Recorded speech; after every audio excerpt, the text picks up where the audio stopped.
Yes, we finally got our hands on the all-new 2019 Toyota Rav4. I'm so excited. Let's roll the clip.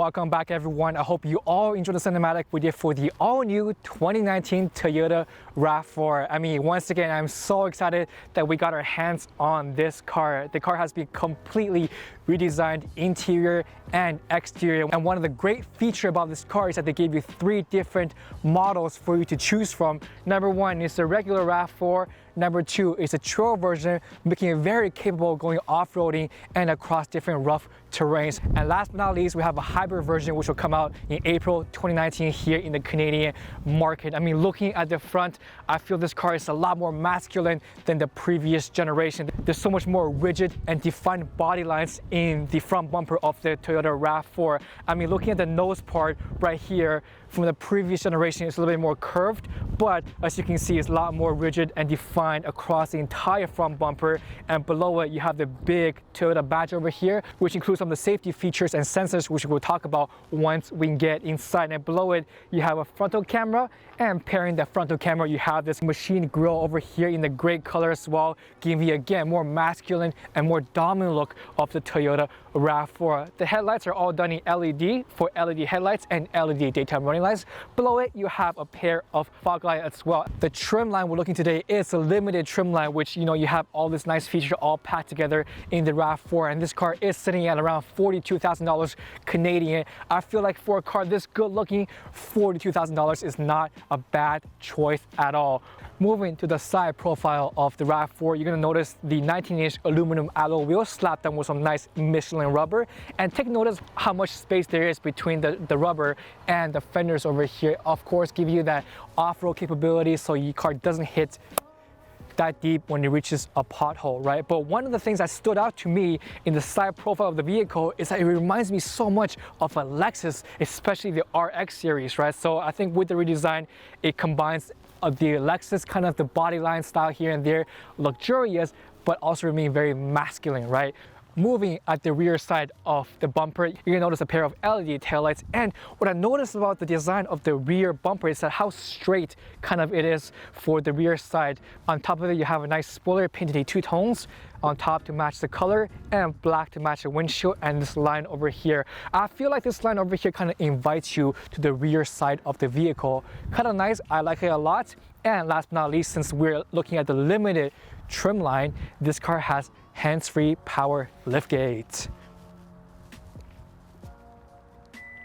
The technology is actually pretty quick to respond, which I like that a lot. But what I don't like in the rear trunk is that they don't have the rear latch to fold the seats. I mean, for me, I'm lucky enough to have long arms, so if I want to fold the rear seats, I can hit the latch over here.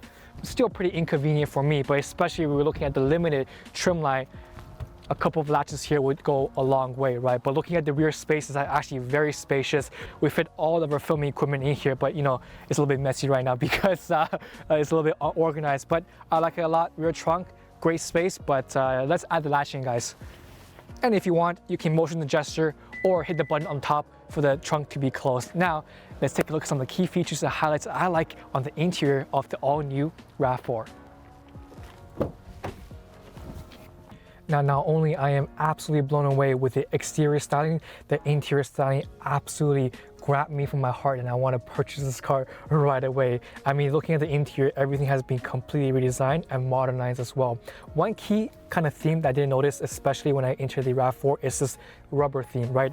I find some rubber material over here by the door handles, over here when you change the climate, over here on the storage compartments on the driver and the passenger side, and in the cup holder as well, and give me that kind of feeling that this car is more rugged and mannish. And of course, once you put your stuff in here, it won't slide away very easy, right? I mean, looking at the front, I have a leather wrap steering wheel with the heated steering wheel function. I love that a lot. But a very interesting thing about the heated steering wheel is that it only heats up this part of the steering wheel, which I do think that if you were to drive, you should hold your steering wheel like this, not like this, right? So this is too gangster for me, and I don't like that a lot.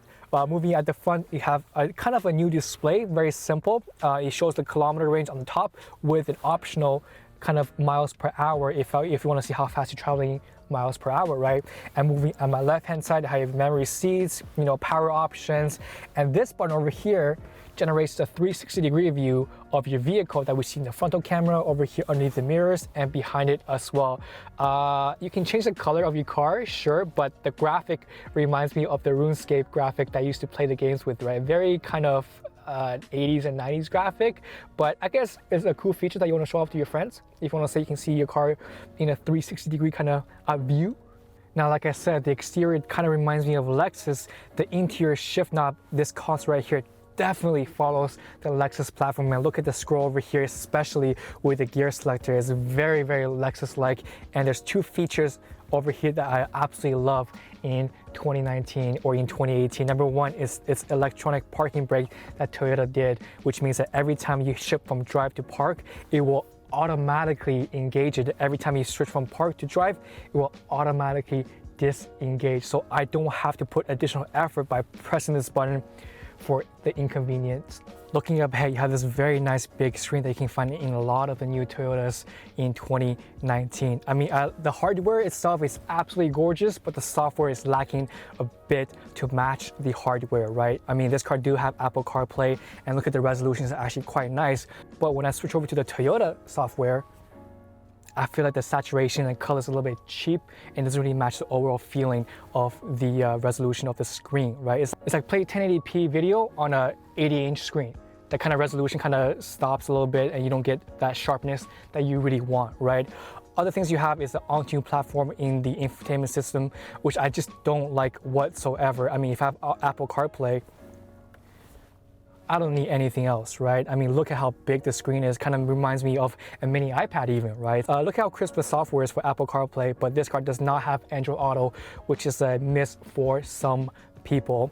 And looking at the rear view camera, you do have different views as well. I mean, I did change my car to blue, but again, guys, this kind of reminds me of the cheap RuneScape graphics that just doesn't fit with the hardware and the elegance of the display screen, right? So I feel like Toyota should do some work over here and upgrade its own software for the display to be a little bit more better, crisp, and sharper, right? And looking down below, like I said, we have the rubber climate control over here for your dual zone climate control. Below it, you have your traction control button over here and your heated and ventilated seat. Very unique buttons over here for your heated and ventilated seats, but if you hit ventilated seats, the color will light up in a yellow greenish kind of color, and when you hit red, you will light up kind of the orangey feeling, so you know exactly if you're hitting the heated seats or the ventilated seats. Below it, you do have your wireless charging pad done in the kind of the rubber material over here as well that I just talked about. But what I don't like about the wireless charging pad is, once again, you have to hit the button over here and then put your phone there so your car can wireless charge, right? Some of the other cars on the market right now, just put the phone there and it will automatically charge right away without pressing any buttons. And last but not least, we do have this sunroof over here for the limited trim line. I think, and I may be wrong, that in the US model, you could get panoramic sunroof. I could be wrong, but in Canada, for the limited trim line, this is all you get. It's the sunroof, right? And one new feature for the Toyotas is this SOS button, which follows the kind of the German vehicles, just in case you get into a car accident, hit this button and it will get help right away for you. From the redesign of the Toyota Rav4, you're gonna notice definitely a lot more space in the rear passenger seat. I mean, the front seat is adjusted to the way that I would drive, but look at how comfortable and how much leg space and head space I have in the rear passenger. You do have your cup holders on the lower side of your doors over here, and an additional cup holders in the center as well. One interesting feature on the rubber mats of this car is that it disconnects into two pieces for that easy removal, easy cleaning, just in case you need it, right? Look at that, very convenient. I kind of like this design a lot for the two-piece rubber mats inside. And of course, of the limited trim line, you do have your rear heated seats.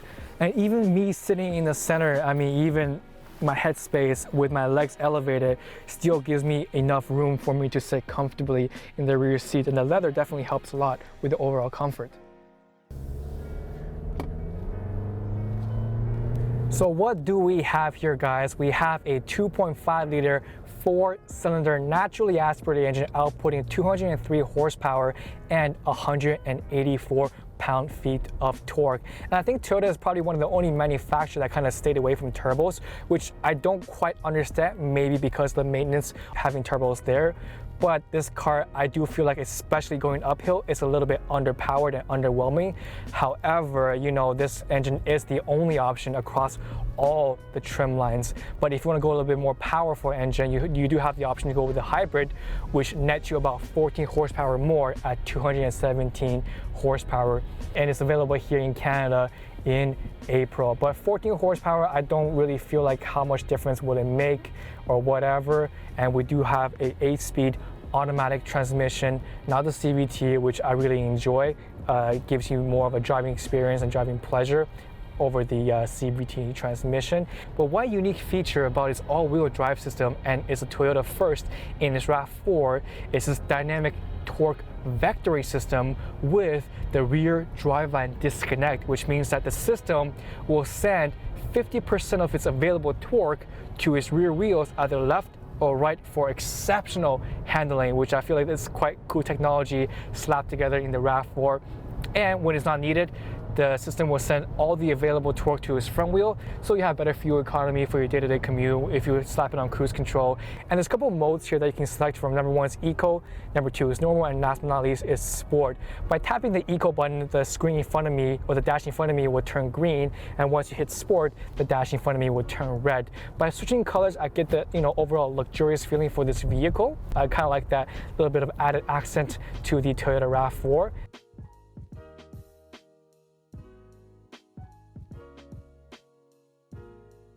So we found this very off-road here near Georgetown, and I have my mode set to rock and dirt. I can see how the wheel respond right in front of me, and it's giving me a very safe feeling traveling this hill. Not only do I go uphill, but also you can see how my body shakes with the terrain responding to the vehicle. So I think for a RAV4 that can have this kind of capability, not only pairing that with the day-to-day commute and also taking your family to, I don't know, farms or trails or whatever off-roading that you and your family wishes to go, camping or whatever, it'll give you the complete package that this vehicle can handle it all. And there's a lot of standard safety technology in the Toyota RAV4 as well, which they call it Toyota Safety Sense 2.0. And one of my favorite features is the radar adaptive cruise control, which you can set the distance between you and the car in front of you on cruise control, and this car will adjust the speed based on the distance that you've selected. I like that a lot. And number 2 is this kind of like a Cadillac feature that you can see on your rear view mirror, not your rear view camera. By switching the button over here, you can activate the camera right underneath the spoiler, so you can get a camera view of exactly what's going on behind you, following the same platform as a Cadillac Escalade. But the difference between here and the Escalade is that the Escalade is significantly longer than the RAV4, so the image doesn't feel very distorted. You know, RAV4 is still a very compact SUV-ish, even though it's a little bit longer than the previous generation. I do feel like this image makes me feel that the car is about to hit me every single time, right? So I do prefer having this feature turned off and have a better view from my rear view mirror. And other things such as the rear cross traffic alert, which is standard in the Canadian model, but you cannot get that in the US base model. But you do have to upgrade your trim a little bit to get the rear cross traffic alert. Overall, great safety feature. Driving experience wise, day-to-day commute, I like this a lot, especially the heated steering wheel. Oh, so nice, so enjoyable in winter, especially on a cold day like this. Now let's cut into some nice rolling shots on this sexy all-new Toyota RAV4.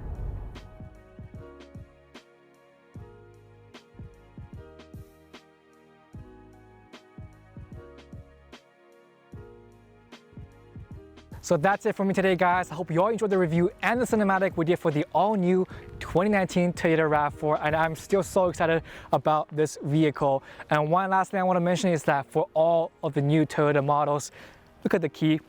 Their model designation is on the key, whether it be the RAV4, Corolla. Very nice features here and there on the Toyota platform. So I really enjoy the car a lot. And please let me know what features and highlights that you enjoy that I may have missed. Hit that like button, hit that subscribe button. Let's reach to 10,000 subscribers, and I will see you on a brand new episode of Cold Start next Saturday.